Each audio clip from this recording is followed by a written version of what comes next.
नमस्कार दोस्तों, स्वागत है आप सबका ज्ञान भूमि यूट्यूब चैनल पर।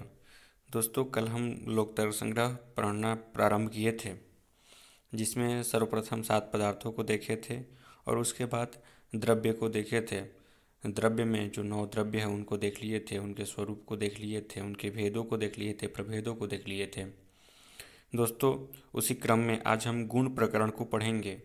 गुण प्रकरण में हम पहले ही गिना चुके हैं कि 24 गुण हैं, जिसमें पहला गुण रूप है। रूप के स्वरूप को देखते हैं, किस चीज़ को हम रूप कहेंगे, रूप किसे कहते हैं। चक्षुर मात्र ग्राह्यो गुणो रूपम, ये रूप का स्वरूप है कि जिस चीज़ को हम चक्षु से देख सकते हैं वही रूप है। चक्षुर मात्र से ग्रहण किए जाने वाला जो गुण है वह रूप है। वह रूप 7 भेद वाला होता है। शुक्ल, नील, पीत, रक्त, हरित, कपिस और चित्र के भेद से 7 प्रकार का हुआ। यह रूप जो है किस किस द्रव्य में रहता है। देखिए, जितने भी गुण हम लोग पढ़ेंगे सभी गुण किसी न किसी द्रव्य में रहेंगे। ऐसे ही रूप है, रूप जो है पृथ्वी, जल और तेज में रहता है। पृथ्वी, जल, तेज, ये कौन सा गुण किस द्रव्य में रहता है, इसके लिए मैं वीडियो के अंत में एक सारणी संलग्न कर दिया हूँ। वह उसको आपको दिखा दूंगा और बता भी दूंगा, जिससे आसानी हो जाएगी कि आपको समझने में कि कौन सा गुण किस द्रव्य में रहता है। तो यहाँ पर अत्यधिक उस बात को ध्यान नहीं देना है, क्योंकि एक एक 24 है, इसमें एक एक को देखेंगे तो हो सकता है कि अंतिम तक जाते जाते प्रारंभ वाला सब भूल जाए। तो हम अंतिम में एक सारणी से देखेंगे जिससे याद रहेगा हमेशा के लिए, और कुछ उसमें ट्रिक भी अपना बना लेंगे याद करने के लिए। तो यही है, पृथ्वी, जल और तेज में रहता है रूप। पृथ्वी में 7 प्रकार, जो रूप के 7 प्रकार हैं वो 7 प्रकार पृथ्वी में व्याप्त होते हैं।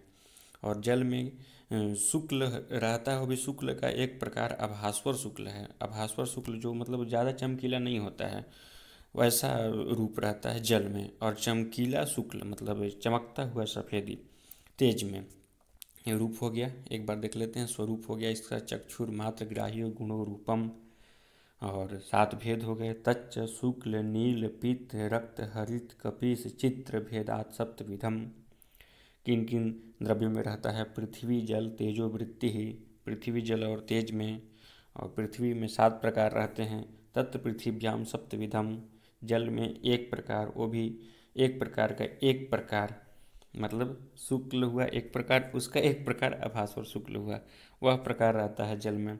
और तेज में भास्वर शुक्ल। तो अभी हम लोग पढ़े थे पृथ्वी, जल, तेजो वृत्ति ही, तो यहाँ देख भी लिए पृथ्वी में 7 प्रकार, जल में 1 प्रकार, तेज में भी वही प्रकार परिवर्तित होकर के। रूप के बाद रस। रसना ग्राह्यो गुणो रसः, ये रस का स्वरूप है कि जिसको हम रसना से ग्रहण करते हैं, अर्थात जिह्वा के अग्रभाग में रसना जो है उससे जिसको ग्रहण करते हैं वह रस हुआ। और वह रस 6 प्रकार के होते हैं। मधुर, अम्ल, लवण, कटु, कषाय। सच मधुराम्ल, लवण, कटु, कषाय, तिक्त भेदात षड्विधः। इसके 6 भेद हो गए। और ये किन किन द्रव्य में रहता है? पृथ्वी और जल में। पृथ्वी में 6 प्रकार का, मतलब रस के जो 6 प्रकार हो, 6 के 6 प्रकार पृथ्वी में पाए जाते हैं। पृथ्व्याम षड्विधः। और जल में मात्र एक ही प्रकार पाया जाता है रस का, वह मधुर। तो पृथ्वी और जल में व्याप्त रहने वाला रस गुण है, और इसका स्वरूप है रसना ग्राह्यो गुणो रसः। आगे बढ़ते हैं। गंध।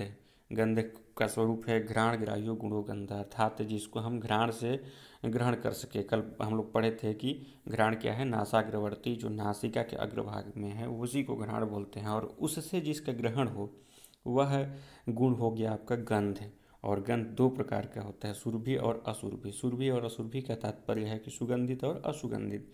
पृथ्वी मात्र वृत्ति, गंध हम केवल पृथ्वी में ही देखते हैं। तो पहला रूप था, फिर रस हुआ, फिर गंध हुआ। ये जितने भी मैं बोल ही दिया हूँ कि जितने भी रूप आएंगे सभी जितने भी गुण आएंगे सभी कोई किसी न किसी द्रव्य में रहेंगे। तो हम एक साथ एक सारणी में देख लेंगे तो वहाँ याद हो जाएंगे, यहाँ भूल जाएंगे। यहाँ बस इतना ध्यान देते चलना है हम लोगों को कि उसका स्वरूप क्या है और वो कितने भेद वाले हैं और भेदों का नाम क्या क्या है। और इन्हीं से क्या, यही है ही, इसके बाहर तो कुछ है नहीं। इन्हीं से परीक्षाओं में प्रश्न पूछे जाएंगे। और एक कठिन पूछा जाएगा तो द्रव्य में इनकी व्याप्ति पूछी जाएगी, किस द्रव्य में कौन रहता है, तो उसको सारणी से देख लेंगे लास्ट में तो तैयार हो जाएगा। आगे स्पर्श है गुण। स्पर्श का स्वरूप क्या है? त्वगिंद्रिय मात्र ग्राह्यो गुण स्पर्शः। त्वक इंद्रिय मात्र से जिसका ग्रहण हो, अर्थात चमड़े से, जो हमारे इंद्रिय में चमड़ा है हमारे शरीर में, उससे जिसका ग्रहण हो वो हो गया स्पर्श। तो स्पर्श चमड़ा, कोई भी स्पर्श चमड़ा में ही होता है। तो स्पर्श का स्वरूप है त्वगिंद्रिय मात्र ग्राह्यो गुण स्पर्श। त्वक इंद्रिय अलग अलग करके पढ़ेंगे तो त्वक इंद्रिय मात्र ग्राह्यो गुणो स्पर्श। स्पर्श 3 प्रकार का होता है, शीत, उष्ण और अनुष्णाशीत। सच त्रिविधः शीतोष्णानुष्णाशीत भेदात्। शीत उष्ण हो गया और अनुष्णाशीत हो गया, न गर्म और नहीं ठंडा। शीत मतलब ठंडा, उष्ण मतलब गर्म, और अनुष्णाशीत मतलब कि नहीं गर्म और नहीं ठंड। ये 3 भेद हो गए स्पर्श के। पृथिव्यप तेजो वायु वृत्ति। पृथ्वी में, जल में और तेज में और वायु में। पृथिव्यप तेजो, पृथ्वी जल तेज और वायु, ये 4 द्रव्यों में रहता है। पृथ्वी जल तेज वायु वाला है स्पर्श, मतलब इनमें व्याप्त रहने वाला स्पर्श है। शीतो जले, जो शीत, इसका 3 भेद है ना, तो पहला भेद जो शीत है वो शीत जल में पाया जाता है। उष्ण गर्म जो है तेज में पाया जाता है। और पृथ्वी और वायु में अनुष्णा शीत पाया जाता है, नहीं गर्म और नहीं ठंड ज़्यादा पृथ्वी और वायु में।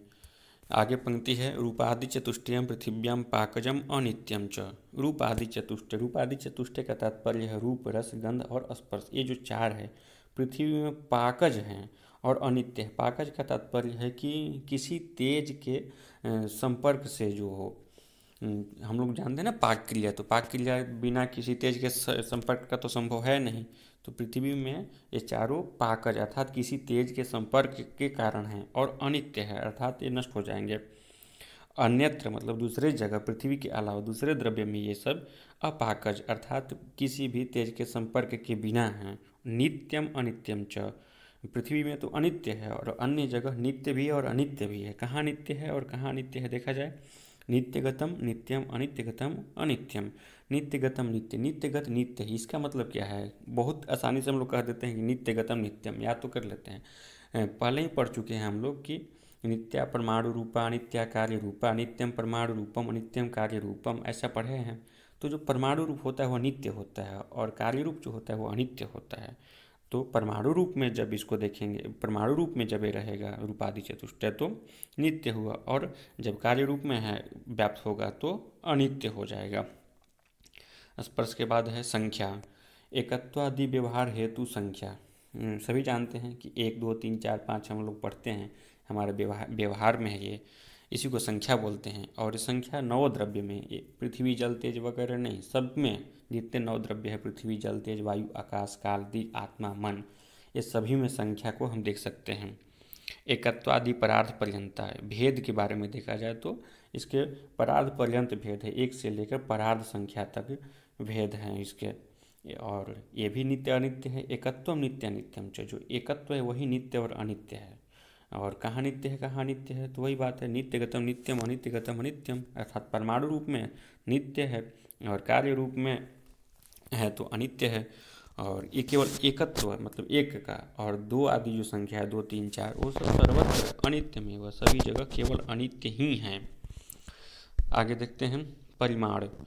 परिमाण मतलब हम किसी चीज़ का परिमाण मापना, या किसी चीज़ को हम मान दे कि इतना ये है इतना ये है, ऐसा जो व्यवहार करते हैं उसी को परिमाण बोलते हैं। 2 फुट 4 फीट 10 किलो 5 किलो, ये सब क्या है? परिमाण हो गया आपका। मान व्यवहार असाधारण कारणम परिमाणम। मानव व्यवहार, मान व्यवहार जो करते हैं ना, ये इसकी मात्रा इतनी है, ये चीज़ इतना बड़ा है, ये चीज़ इतना छोटा है, यही परिमाण है। ये 9 द्रव्य मतलब हर एक द्रव्यों में परिमाण को हम देख सकते हैं। 9 द्रव्य वृत्ति ही। और तच्चतुर्विधम एवं जो परिमाण है ये 4 प्रकार के हो गया।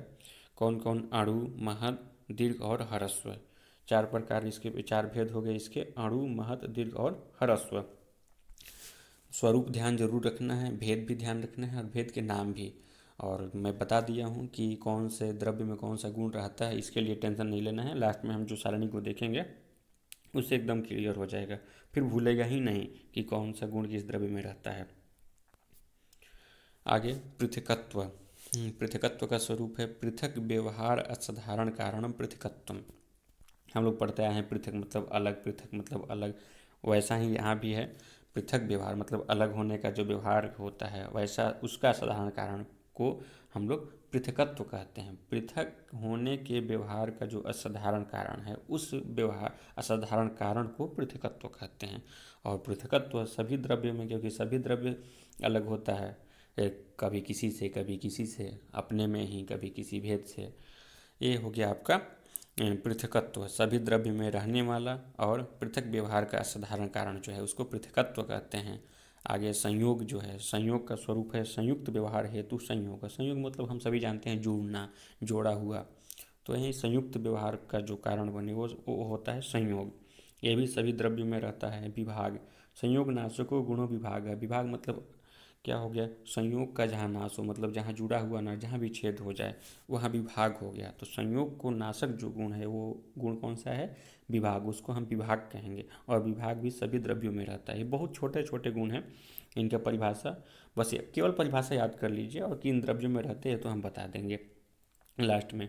सबका परिभाषा याद कर लीजिए। देखिए किसी भी ग्रंथ को जब हम यहाँ पढ़ेंगे, मतलब ज्ञान भूमि पे पढ़ रहे हैं, तो इस क्रम में पढ़ रहे हैं कि किसी प्रतियोगी परीक्षा की तैयारी कर रहे हैं, तो वहाँ पर ज़्यादा हम गंभीर रूप से नहीं पढ़ेंगे। एक एक छोटे छोटे बिंदुओं को तार्किक विवेचन नहीं करेंगे, उन्हीं बिंदुओं को पकड़ेंगे, उतना ही विषय वस्तु को ग्रहण करने की कोशिश करेंगे कि हमारे कंपटीशन का एक भी प्रश्न छूटे नहीं, और हम एक प्रश्न को, एक पंक्ति को लगाने में इतना समय न बर्बाद कर दें कि हम बहुत ज़्यादा समय केवल पंक्ति समझने में व्यतीत कर दें और प्रश्नों को, तथ्यों को नहीं समझ पाएँ, नहीं ग्रहण कर पाएँ। तथ्यों को ज़्यादा ग्रहण करना है और विषय को समझते चलना है। तार्किक विवेचन नहीं करना है, दिमाग में तर्क वितर्क आदि नहीं करना है, क्योंकि फिर उलझ जाएंगे, वीडियो बहुत लंबी लंबी हो जाएगी और आगे बढ़ नहीं पाएंगे हम लोग। तो विभाग के बाद देखते हैं परत्व और अपरत्व। दो गुणों का विवेचन यहाँ पर है साथ में ही, परत्व और अपरत्व। देखिए पर और अपर हम लोग जानते हैं, पर और अपर शब्द, पर मतलब हो गया आपका दूसरा मानिए, और अपर मतलब हो गया अपना, पराया, अपना, ये भी पढ़ते आए हुए हैं। तो ये वहाँ पर यहाँ पर भी ऐसा ही है, पर अपर व्यवहार असाधारण कारण। देखिए द्विवचन में प्रयोग है, कारण परत्व अपरत्व, परत्व और अपरत्व। तो पर व्यवहार का असाधारण कारण को परत्व बोलेंगे और अपर व्यवहार के असाधारण कारण को अपरत्व बोलेंगे। ये परत्व और अपरत्व भी द्रव्य में रहते हैं। किन किन द्रव्यों में रहते हैं, पृथ्वी आदि चतुष्टय, मतलब पृथ्वी, जल, तेज, वायु और मनोवृत्ति में, मन में, मतलब 5 द्रव्यों में रहते हैं। परत्व अपरत्व दोनों 2 प्रकार के होते हैं, मतलब परत्व भी 2 प्रकार के और अपरत्व भी 2 प्रकार के। कौन से 2 प्रकार के हैं, दिक्कृत और कालकृत। ते द्विधे दिक्कृते कालकृते च। और दिक्कृत कहाँ होता है, कालकृत कहाँ होता है, परत्व का दिक्कृत कैसा होता है, परत्व का दिक्कृत कैसा होता है, इसको देखते हैं। दूरस्थे दिक्कृतम परत्वम, अर्थात कोई चीज़ दूर है तो दिशा से दूर है वो, मतलब दिशा से ही जानते हैं ना कि ज़्यादा दूर है। दिशा का ही व्यवहार होता है, पूर्व, पश्चिम, दक्षिण, उत्तर। पूर्व में ज़्यादा दूर है, पश्चिम में ज़्यादा दूर है, तो दूरस्थ है, दूर है। तो दिक्कृत परत्व मतलब परत्व दूसरे को ही बोलते हैं, ज़्यादा दूर है तो दूरस्थ दिक्कृत परत्व हुआ। और समीपस्थ नज़दीक है तो दिक्कृत अपरत्व, मतलब दिशा से संबंधित अपरत्व कब होगा, जब कोई वस्तु समीप में रहे या कोई चीज़ समीप में रहे। और दिशा से संबंधित दूरी कब होगी, जब कोई वस्तु या कोई व्यक्ति दूर हो। वो हो गया आपका दूरस्थ हो गया दिक्कृत परत्व, और समीपस्थ हो गया दिक्कृत अपरत्व। ऐसे ही कालकृत परत्व और कालकृत अपरत्व देखते हैं। ज्येष्ठ है मतलब कि कोई बड़ा है, जैसे हम 10 साल के हैं, 20 साल के हैं, उससे कोई बड़ा 25 साल का हो गया तो ज्येष्ठ हो गया मुझसे बड़ा। तो काल से संबंधित उसमें वृद्धि है ना, वो बड़ा है तो कालकृत परत्व हो गया, बड़ा है तो आगे है तो, और हमसे छोटा है तो कालकृत अपरत्व हो गया। ये परत्व और अपरत्व 2 भेद हो गए। तो अभी तक देख लिए हम लोग कौन कौन से, रूप, रस, गंध, स्पर्श, संख्या, परिमाण, पृथकत्व, संयोग, विभाग, परत्व और अपरत्व। आगे देखते हैं गुरुत्व। गुरुत्व का भी स्वरूप बहुत ही छोटा है। आद्य पतन असमवायी कारणम गुरुत्वम। देखिए आद्य पतन मतलब आदि का तात्पर्य तो हो गया पहला, पतन मतलब गिरना, पहला गिरना का जो असमवाय कारण होता है उसको गुरुत्व कहते हैं। गुरुत्व मतलब तो ऐसे भी भारीपन होता है, तो हम समझ जाते हैं कि पतन से जोड़ लेंगे गुरुत्व को, तो ये कभी नहीं भूलेगा मुझे, और मुझे क्या मतलब सभी किसी को नहीं भूलेगा। आद्य पतन असमवाय कारण, गिरने का जो असमवाय कारण हो उसी को बोलते हैं गुरुत्व। कोई भी गुरु वस्तु नीचे ही गिरेगी तो निश्चित है कि गुरुत्व जो है वो पतन का कारण बनता है, वही असमवाय कारण बन जाता है। और ये कहाँ गुरुत्व कहाँ कहाँ देखा जाता है? पृथ्वी में। पृथ्वी मतलब कोई वस्तु गिर सकती है, जल भी गिर सकता है, तो पृथ्वी और जल इन्हीं दो जगहों पर गुरुत्व देखा जाता है। द्रवत्व का तात्पर्य हो गया कि तरल पदार्थ कोई। आद्य स्यंदन असमवायी कारणम द्रवत्वम। आद्य स्यंदन, आद्य मतलब यहाँ भी पहला, स्यंदन माने चूना, चूता है, कोई चीज़ चू जाता है तो तरल पदार्थ ही चूता है, तो उसका असमवाय कारण जो है उसको द्रवत्व कहते हैं। तो द्रवत्व स्यंदन होने का असमवाय कारण है। तो चूने का असमवाय, चूना मतलब कि चूना दीवार वाला चूना नहीं, किसी तरल पदार्थ का चूना, जैसे रस चू जाता है वो वाला चूना। तो स्यंदन होने का असमवाय कारण आपका द्रवत्व हो गया। पृथ्व्यप तेजो वृत्ति, ये द्रवत्व कहाँ कहाँ देखा जाता है? पृथ्वी में, जल में और तेज में। देखिए जल को तो हम चूते हुए देखते हैं कहीं पर भी, और पृथ्वी और तेज को नहीं देखते हैं, लेकिन यहाँ दिखाया गया है कि ये भी द्रवत्व है, तो इसको देखते हैं कैसे द्रवत्व है। आगे देखेंगे तो समझ में आ जाएगा। इसमें द्रवत्व के दो भेद बताए हैं, तद्विधम सांसिधिकम नैमितिकम च। सांसिधिक और नैमित्तिक द्रवत्व के दो भेद हुए। सांसिधिकम जले, नैमित्तिकम पृथ्वी तेजसो। सांसिधिक का तात्पर्य है कि जो नैसर्गिक रूप से हो, उसमें किसी प्रकार का कोई क्रियाकलाप करने की ज़रूरत न पड़े। जल में कोई क्रियाकलाप करने की ज़रूरत नहीं पड़ती है, वो तो ऐसे ही द्रव है। और लेकिन पृथ्वी और तेज नैमित्तिक है, अर्थात किसी निमित्त से ये द्रव में बनते हैं। द्रव में आपको द्रव नहीं दिखेंगे, लेकिन किसी न किसी निमित्त से द्रव बन जाते हैं, इसलिए इनको द्रव की श्रेणी में रखा गया है। तो पृथ्वी और तेज किन किन निमित्त से बनते हैं देखते हैं। पृथ्व्याम, पृथ्वी का पहले दिखाते हैं कैसे द्रव बना। पृथ्वी का एक रूप है घी हो गया। तो घी जब देखें, घी कड़ा होता है, ठंड में तो खास करके कड़ा हो जाता है, और उसमें अग्नि का जब संयोग होता है अर्थात तेज का जब संयोग होता है तब वो द्रव बन जाता है। तो नैमित्तिक हुआ वो, क्योंकि पहले से तो द्रव नहीं था, द्रव जैसा नहीं दिख रहा था, बहुत टाइट था, बहुत कड़ा था, अग्नि के संयोग होने से वो ढीला हो गया, द्रव बन गया। तो अग्नि संयोग होने के कारण उसको नैमित्तिक के श्रेणी में रखा गया। और तेजसी सुवर्णादव, तेज में भी हम देखे हैं कि द्रव है, तो तेज का एक उदाहरण लेते हैं, सुवर्ण आदि। जैसे हम देखते आकरज जो तेज था उसमें स्वर्ण का उदाहरण लिए थे, तो सुवर्ण आदि तेज हुआ, ये भी द्रव है। कैसे द्रव है भाई? तो यहाँ पर भी अग्नि में इसको भी जलाएंगे तो पिघल जाएगा धीरे धीरे, तो ये भी नैमित्तिक की श्रेणी में आया। तो द्रव के जो दो भेद हैं, सांसिधिक और नैमित्तिक, तो सांसिधिक पाया जाता है जल में, नैमित्तिक पाया जाता है पृथ्वी और तेज में। द्रव का स्वरूप हो गया आद्य स्यंदन असमवाय कारणम द्रवत्वम। किन किन द्रव्यों में रहता है? पृथ्वी जल तेजो वृत्ति, पृथ्वी में और तेज में नैमित्तिक रूप से, जल में सांसिधिक रूप से। गुरुत्व का याद रखना है, आद्य पतन असमवाय कारण, गुरुत्व चीज गिरेगा, पतन याद रहेगा। स्यंदन मतलब चू जाता है, ये द्रव निश्चित है कि चूएगा, तो दोनों आपको बहुत आसानी से याद हो जाएंगे। आगे बढ़ते हैं। स्नेह, स्नेह मतलब हो गया बंधन। चूर्णादि पिंडी भाव हेतुर्गुण स्नेह, जल मात्र वृत्ति ही।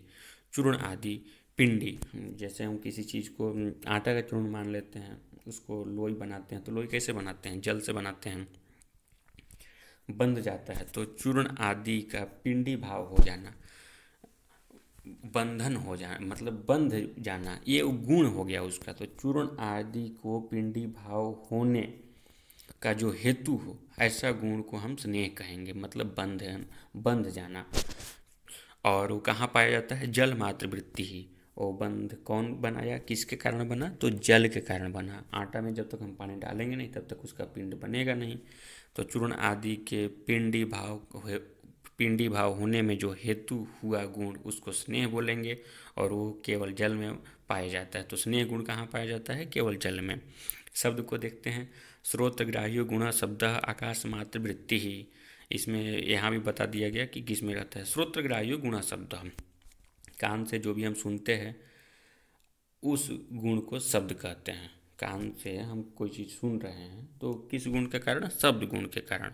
और वो कहाँ, किस द्रव्य में पाया जाता है शब्द गुण? आकाश मात्र वृत्ति। आकाश मात्र वृत्ति, आकाश द्रव्य में शब्द गुण पाया जाता है। इसलिए आकाश का हम लोग स्वरूप में भी पढ़े थे, शब्द गुणकम आकाशम।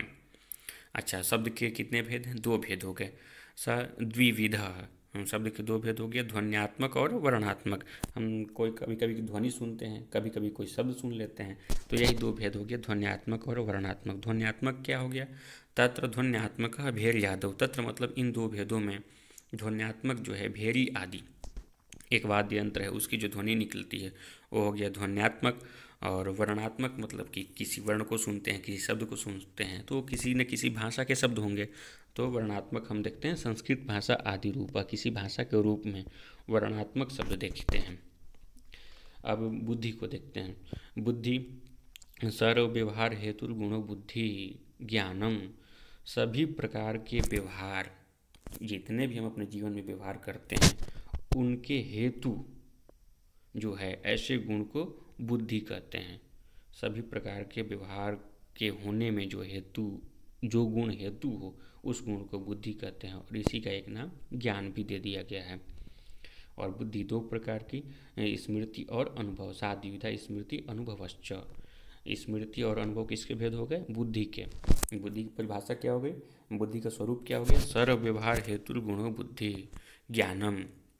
ये भी पूछ सकते हैं ज्ञान किसको कहा गया है तर्क संग्रह में? तो बुद्धि को कहा गया है। अब स्मृति और अनुभव इसके 2 भेद हैं, इसको हम लोग बहुत बढ़िया से समझ लेंगे ताकि दिक्कत ना हो। और तर्क संग्रह जब पुस्तक पढ़ेंगे ना तो स्मृति और अनुभव को तो बता दिया गया है और उसके बाद प्रमाण को प्रारंभ कर दिया गया है। लेकिन हम वैसा नहीं करेंगे, पहले गुण प्रकरण संपूर्ण खत्म करेंगे, उसके बाद ही प्रमाण को या अन्य दूसरे पदार्थों को देखेंगे। तो बुद्धि के 2 भेद हो गए, स्मृति और अनुभव। स्मृति का लक्षण है संस्कार मात्र जन्यम ज्ञानम स्मृति। संस्कार मात्र जन्य, जन्य मतलब हुआ उत्पन्न होना। संस्कार मात्र, पहले जो कार्य हम किए हैं उस संस्कार से जो उत्पन्न हुआ ज्ञान है, उस ज्ञान को स्मृति बोलते हैं। जैसे पहले मैंने कोई काम कर दिया है, उसका ज्ञान मेरे पास है और वो मुझे ध्यान आ गया किसी काम करते वक्त, तो स्मृति हम बोलते हैं ना कि स्मृति आ गई, याद आ गई वो चीज़, वो स्मृति हो गया आपका। और तद भिन्नम ज्ञानम अनुभव। अनुभव भी तो पुराने ही चीज़ों से प्राप्त किए जाते हैं, लेकिन ये स्मृति से भिन्न है, मतलब संस्कार से उत्पन्न नहीं होते हैं। ये संस्कार से इतर अन्य कार्यों से, अन्य कोई हम कर्म किए रहते हैं, उनसे जो हमारा अनुभव प्राप्त होता है, जो परिपक्वता आती है, उसको अनुभव बोलते हैं। और अनुभव यहाँ पर पहले स्मृति है, लेकिन हम अनुभव को ही बता रहे हैं, फिर स्मृति को बता देंगे। अनुभव देखिए 2 प्रकार का है। अनुभव का तो लक्षण आप जान ही गए हैं, तद भिन्नम ज्ञानम अनुभव। यहाँ तद का तात्पर्य है कि स्मृति से भिन्न, स्मृति से भिन्न जो ज्ञान, मतलब संस्कार मात्र जन्य जो ज्ञान है उससे भिन्न, वो उसको अनुभव कहते हैं। और अनुभव के 2 प्रकार हो गए, यथार्थ और अयथार्थ।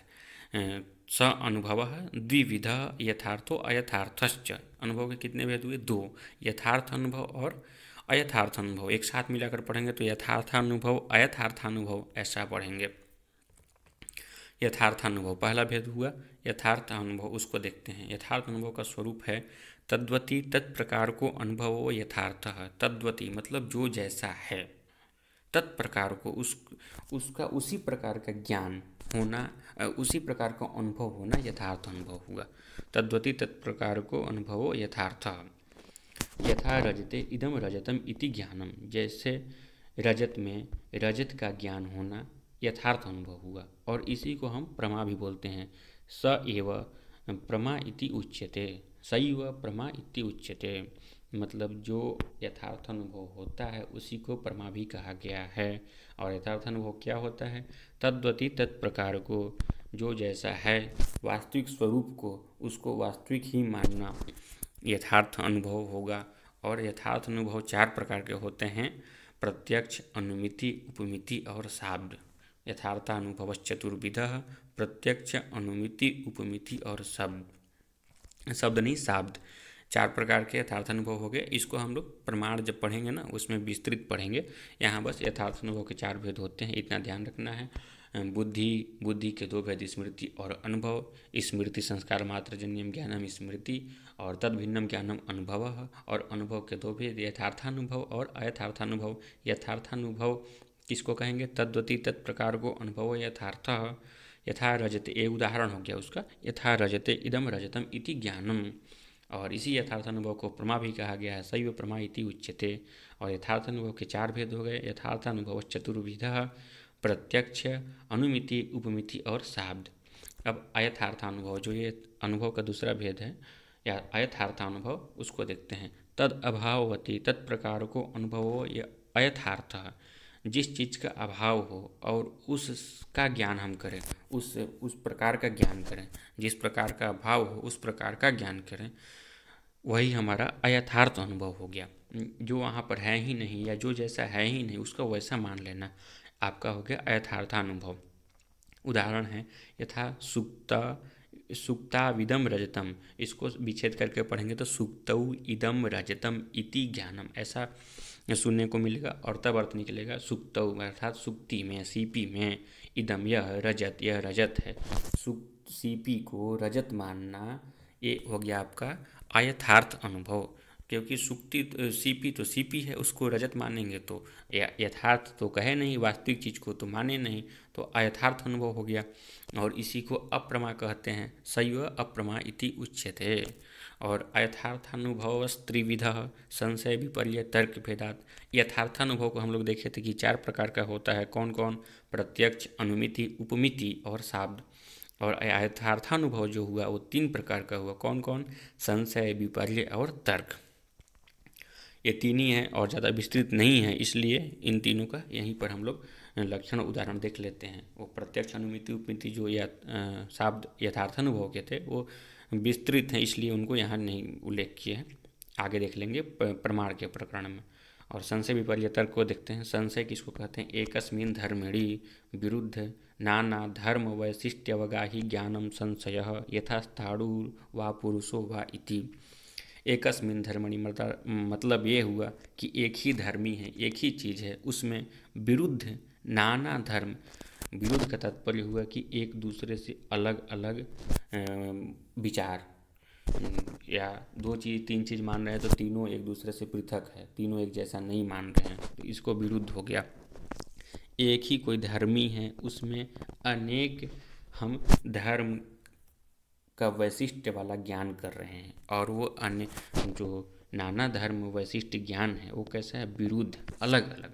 जैसे एक कोई ऊँट गड़ा हुआ है या लकड़ी का खंभा गड़ा हुआ है, उसको हम स्थाणु बोल रहे हैं या पुरुष बोल रहे हैं, तो वहाँ पर क्या हुआ? स्थाणु अलग चीज़ होता है, पुरुष अलग चीज़ होता है, तो यही हो गया आपका विरुद्ध ज्ञान। विरुद्ध नाना, नाना मतलब कि विभिन्न, धर्म वैशिष्ट्य मतलब विरुद्ध नाना धर्म वैशिष्ट्य वगाही ज्ञानम, अलग अलग विविध, उल्टा अलग धर्म वाला, धर्म की विशेषता वाला ज्ञान जो है वो भी एक ही धर्मी में, वही हो गया संशय। मतलब कि क्लियर नहीं, हम सब स्पष्ट नहीं कर पा रहे हैं क्या है, दो तीन चीज़ उसमें मान रहे हैं, वो भी अलग अलग मान रहे हैं, एक दूसरे एकदम मिलता जुलता नहीं मान रहे हैं। यही हो गया आपका संशय कि उसकी स्पष्टता नहीं प्रतीत हो पा रही है, हो गया आपका संशय। विपर्य क्या हुआ? मिथ्या ज्ञानम विपर्य, ये अयथार्थानुभव जैसा है कि उल्टा ज्ञान, जो चीज़ जैसा नहीं है उसको वैसा ज्ञान करना विपर्य है। यथा सुक्तव इदम रजतम, वही बात, सुक्तव मतलब कि सीपी में इदम रजतम या चांदी है ऐसा मानना क्या हुआ? विपर्य हुआ।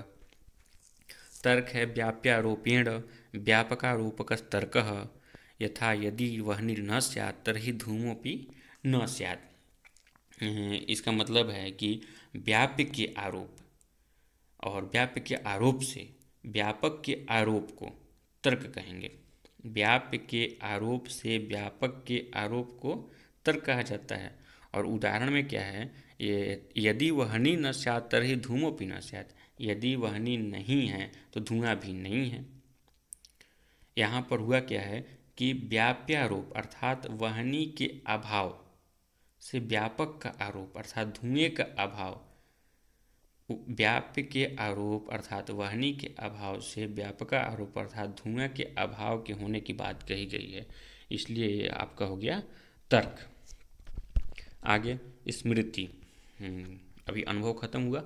अनुभव के दो भेद थे, यथार्थानुभव और अयथार्थानुभव। यथार्थानुभव के कितने भेद थे? 4, प्रत्यक्ष, अनुमिति, उपमिति और शाब्द। और अयथार्थानुभव के कितने भेद थे? 3, संशय, विपर्य और तर्क। संशय को हम देख लिए, विपर्य को देख लिए। संशय क्या था? विरुद्ध ज्ञान, विरुद्ध नाना धर्म वैशिष्ट्यवज्ञा ही ज्ञानम संशयः। और मिथ्या ज्ञान जो था वो हो गया आपका विपर्य। और तर्क क्या हो गया? व्याप्यारोपेण व्यापकारोप तर्क। व्याप्य से व्यापक का आरोप, व्याप्य आरोप से व्यापक का आरोप आपका तर्क था। उदाहरण था यदि वर्णि न स्यात् तर्हि धूमोपि न स्यात्। अब बात है स्मृति। ये भी किसका भेद हुआ? स्मृति बुद्धि के हैं। बुद्धि के दो भेद, स्मृति और अनुभव। तो अनुभव को पढ़ लिए, अब स्मृति को पढ़ रहे हैं। स्मृति भी लगभग अनुभव जैसा ही है। स्मृति रपि द्विविधा। स्मृति भी दो प्रकार के, अनुभव भी दो प्रकार के और स्मृति भी दो प्रकार के, यथार्था और अयथार्था। ये दो भेद हो गए। क्या क्या? यथार्था और अयथार्था। प्रमाजन्य यथार्थ अर्थात वास्तविक ज्ञान जो है उसको यथार्था स्मृति बोलेंगे, और अवास्तविक अप्रमाजन्य अयथार्था। आसान है। स्मृति के भेद जानते ही, स्मृति के स्वरूप जानते ही हैं। संस्कार मात्र जन्यम ज्ञानम स्मृति ही। स्मृति रपि द्विविधा। स्मृति भी दो प्रकार की, यथार्था स्मृति और अयथार्था स्मृति। प्रमाजन्या को यथार्था कहेंगे और अप्रमाजन्या को अयथार्था कहेंगे। प्रमाजन्या मतलब वास्तविक ज्ञान और अप्रमाजन्या मतलब अवास्तविक ज्ञान। अब हम पढ़ लिए बुद्धि तक। बुद्धि के बाद जो सुख आदि गुण हैं, बहुत ही छोटे छोटे उनके परिभाषा हैं और भेद वगैरह भी नहीं है। तो सुख से लेके अधर्म तक एक साथ देखते हैं। सर्वेषां अनुकूलतया वेदनीयम सुखम। सर्वेषां अनुकूल वेदनीयम सुखम।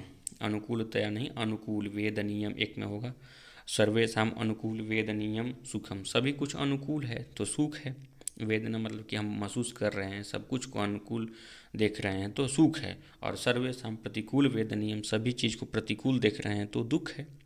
हम जैसा चाह रहे हैं वैसा चीज़ कुछ भी नहीं है तो हमें दुख है, और हम जैसा चाह रहे हैं वह सब कुछ हमारे अनुकूल है तो सुख है। और काम, इच्छा, काम, किसी भी प्रकार की कामना रखना, इच्छा करना, वो सब काम है। द्वेष क्या है? क्रोधो द्वेषः। क्रोध कर रहे हैं किसी पर, मानसिक क्रोध कर रहे हैं या क्रोध करके उसको बाहर भी उजागर भी कर रहे हैं, क्रोध को सामने प्रकट भी कर रहे हैं, तो हो गया हमारा द्वेष। कृति प्रयत्न अर्थात प्रयत्न, क्रियात्मक कोई चीज़ है, क्रियाशील कोई व्यक्ति है तो प्रयत्न कर रहा है। विहित कर्मजन्य धर्म। विहित कर्म से जो उत्पन्न है उसको धर्म कहेंगे। अर्थात इसका मतलब हुआ कि जो हमारे श्रुति, स्मृति इत्यादि शास्त्र हैं, इनमें जो प्रतिपादित कर्म हैं उन्हीं कर्मों को हम करेंगे तो धर्म मिलेंगे। और जो प्रतिपादित का तात्पर्य है कि जो बताया गया है कि इसको करना चाहिए, उसको करेंगे तो धर्म होगा। और जिनका निषेध है उन कर्मों को करेंगे तो अधर्म होगा। और तो ये देख लिए हम लोग सुख से लेकर अधर्म तक। सर्वेषां अनुकूल वेदनीयम सुखम, सर्वेषां प्रतिकूल वेदनीयम दुखम। इच्छा कामः, क्रोधो द्वेषः, कृति प्रयत्नः, विहित कर्मजन्य धर्मः और निषिद्ध कर्मजन्य अधर्मः। जो कर्म शास्त्रों ने बतलाया कि इस कर्म को करना चाहिए उसी को करेंगे तो धर्म मिलेगा, और निषिद्ध कर्मों को करेंगे तो क्या मिलेगा? अधर्म मिलेगा। आगे भी बाकी है, अभी एक दो उसको देखेंगे और फिर देखते हैं। इसमें लिखा है बुद्ध्यादयो अष्टावात्म मात्र विशेष गुणा। इसको अलग अलग करके पढ़ते हैं। बुद्ध्यादयो अष्टौ आत्ममात्र विशेष गुणा। बुद्धि आदि जो 8 हैं, बुद्धि आदि 8 कौन कौन? बुद्धि, सुख, दुख, इच्छा, द्वेष। बुद्धि, सुख, दुख, इच्छा। यहाँ इच्छा में थोड़ा गड़बड़ लिखा गया है, इच्छा को हमको ब्लॉक करना चाहिए था। बुद्धि, सुख, दुख, इच्छा, द्वेष, प्रयत्न, धर्म और अधर्म, ये जो 8 हैं ये आत्मा के गुण हैं। सभी गुण किसी न किसी द्रव्य से संबंधित है, तो ये 8 जो हैं बुद्धि आदि ये आत्मा से संबंधित है। और बुद्धि, इच्छा, प्रयत्न। बुद्धि, इच्छा और प्रयत्न, इच्छा और प्रयत्न बहुवचन है, ये 2 प्रकार के होते हैं, नित्य और अनित्य। नित्य ईश्वरस्य और अनित्य जीवस्य।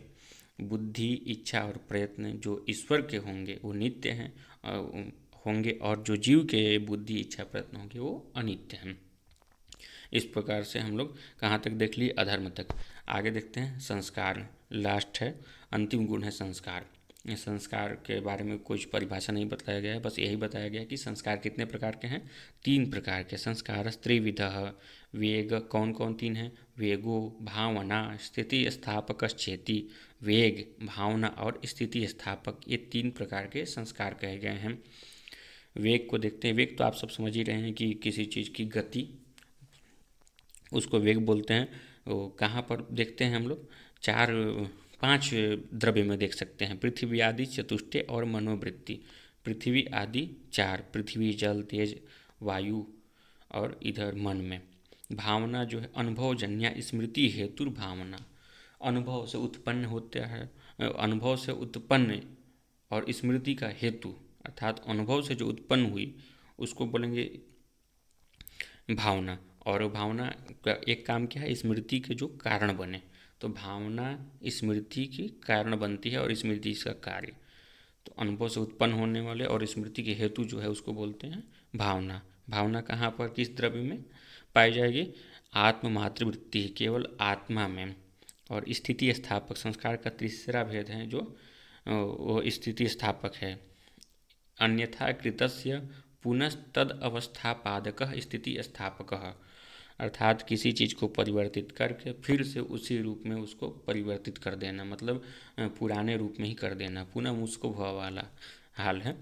अन्यथा कृतस्य, परिवर्तित, अन्यथा मतलब कुछ उसको परिवर्तन कर देना और फिर से उसी अवस्था, जो पुरानी अवस्था थी उसमें उसको ला देना, स्थिति स्थापक हुआ। जैसे कटादि पृथ्वी वृत्ति, कट मतलब हो गया चटाई, चटाई आदि पृथ्वी में हम ये स्थिति स्थापक देख सकते हैं। जैसे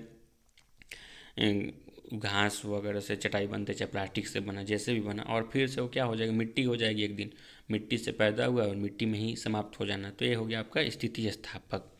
तो 24 गुण पर है, 24 गुणों में हमको ध्यान क्या रखना है, स्वरूप सबका ध्यान रखना है, मतलब जिसको लक्षण बोलते हैं, जिसको परिभाषा बोलते हैं, भेद कितने हैं भेद भी याद रखना है।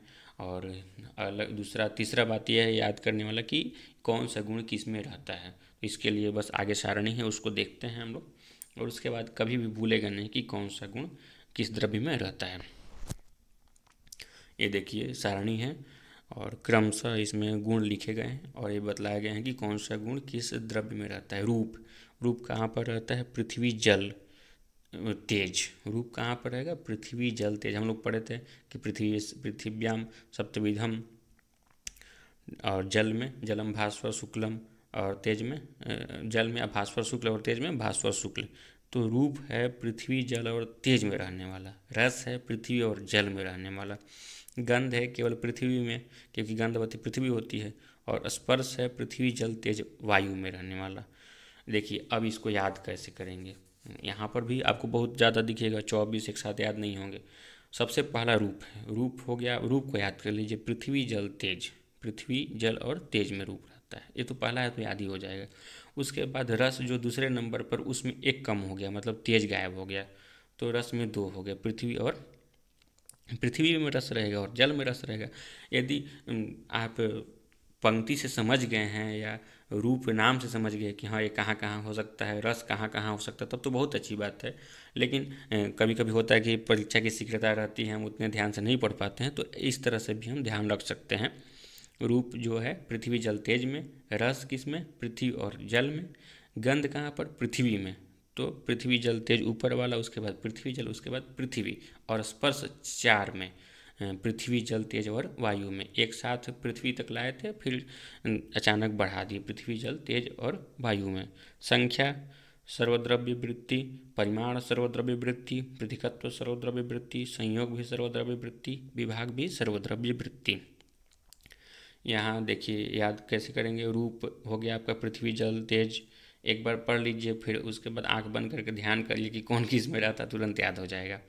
रूप पृथ्वी जल तेज में, रस पृथ्वी जल, गंध पृथ्वी, स्पर्श पृथ्वी जल तेज वायु, और संख्या से लेकर के विभाग तक, विभाग होगा, विभाग लिखा गया है, विभाग मतलब संख्या, परिमाण, पृथकत्व, संयोग, विभाग, एक साथ उंगली पर गिन जाइए, 5 आएंगे, संख्या, परिमाण, पृथकत्व, संयोग, विभाग, ये सभी 9 द्रव्य में रहते हैं। 5 ही बस ऐसे हैं जो नवद्रव्य में रहते हैं। संख्या, परिमाण, प्रतिकत्व, संयोग, विभाग। परत्व और अपरत्व 5 जगह रहते हैं। कौन कौन? पृथ्वी, जल, तेज, वायु, मन। पृथ्वी, जल, तेज, वायु, मन, परत्व और अपरत्व। गुरुत्व तो बताए ही थे कि पृथ्वी और जल में, पृथ्वी भारी हो सकती है, गिर सकती है, और जल भी।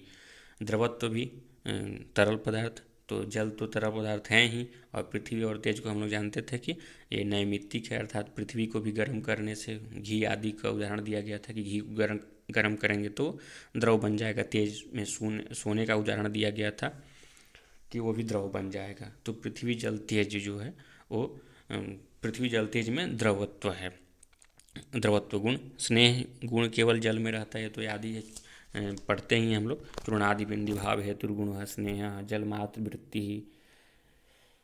फिर उसके बाद शब्द है। शब्द केवल आकाश में रहता है, ये भी आप जानते हैं और हम भी जानते हैं। बुद्धि आदि 8, बुद्धि आदि 8 जो है वो केवल आत्मा में। तो गिन लीजिए, बुद्धि, सुख, दुख, इच्छा, द्वेष, प्रयत्न, धर्म और अधर्म, 8 हो गए। ये 8 आत्मा में रहते हैं। तो ऐसे ही आपके 8 छट गए, 24 में बचे 16, 16 में 5 छट गए जो सर्वद्रव्य, सभी नवद्रव्य में रहते हैं। कौन कौन? संख्या, परिमाण, प्रतिकत्व, संयोग, विभाग, परत, संयोग और विभाग तक। ठीक, इतना याद हो गया। 8 और 5 13 तो याद हो गए। फिर देखते ऊपर से फिर एक बार आते हैं। रूप था, रूप में 3 पृथ्वी, जल, तेज। रस में 2, रस 2 में पृथ्वी और जल में। गंध पृथ्वी में, और स्पर्श पृथ्वी, जल, तेज और वायु में। परत्व और अपरत्व फिर आते हैं, तो 5 में पृथ्वी, जल, तेज, वायु, मन। अपरत्व पृथ्वी, जल, तेज, वायु, मन। ये परत्व और अपरत्व तो एक साथ ही याद हो जाएंगे। फिर गुरुत्व जो है पृथ्वी और जल में रहता है, द्रवत्व पृथ्वी, जल, तेज में, और स्नेह शब्द तो याद ही है लगभग सबको। तो 1 से 2 बार देखेंगे तो सारे आपको याद हो जाएंगे। संस्कार जो है, संस्कारा लिखा गया, संस्कार। संस्कार 3 प्रकार का हो गया, वेग, भावना और स्थिति स्थापक। तो तीनों अलग अलग द्रव्य में रहते हैं। वेग जो है वो 5 जगह रहता है। कहाँ कहाँ? पृथ्वी आदि 4, मतलब पृथ्वी, जल, तेज, वायु, और एक मन में। भावना आत्मा में, और स्थिति स्थापक पृथ्वी में।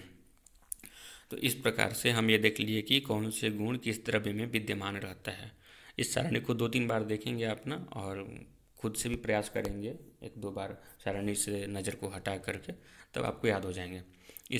इस तरह से आज हम लोग गुण प्रकरण को पढ़ लिए, और जल्द ही इस गुण प्रकरण से संबंधित कुछ प्रश्नों का संकलन हम लेकर आएंगे, जिसमें गुण प्रकरण पढ़ने के बाद जो चीज़ हम अर्जित किए उसको तुरंत हम प्रैक्टिस कर लें, प्रश्न को हल करेंगे तो हमारे मन मस्तिष्क में वो सारी बातें ध्यान में आने लगेंगी जो वीडियो के माध्यम से पढ़े रहते हैं। उसको हल करेंगे, और ऐसे ही आप सभी जुड़े रहिए चैनल से।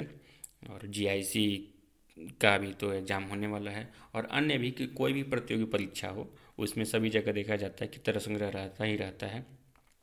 तो सभी जगह तर्क संग्रह की उपयोगिता है, इसलिए इस पुस्तक को, इस ग्रंथ को विशेष रूप से तैयार रखिए हमेशा। कभी भी आपको परीक्षा में दिक्कत नहीं होगी, और रिवीजन करते रहिए, प्रश्नों को लगाते रहिए। देखिए, प्रश्न ही आपके बहुमूल्य उपाय हैं। जितने प्रश्न लगाएंगे उतने प्रश्नों की गलती होने की संभावना कम होगी। तो बहुत बहुत धन्यवाद।